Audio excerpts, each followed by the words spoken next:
Welcome to a Foxy Tech Tips tutorial on downloading Google Chrome on your PC. If you find this video helpful, please subscribe to my channel and like the video.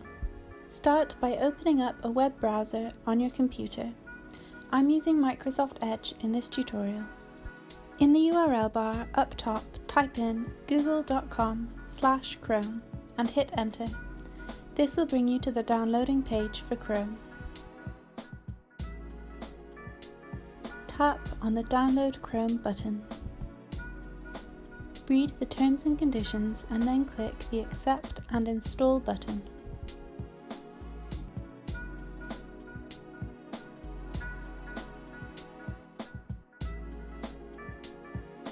If a pop-up appears asking what to do with this file, select Save. Once it's finished downloading, select Run.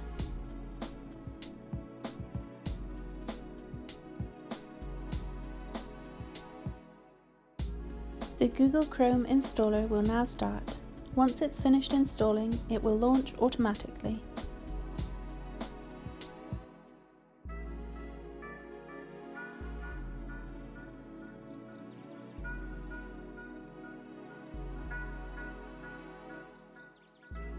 You will now be taken through the steps of setting some bookmarks, choosing a background, and setting Chrome as your default web browser. And that draws an end to this tutorial. Please like the video if you found it helpful and subscribe to Foxy Tech Tips for more tutorials.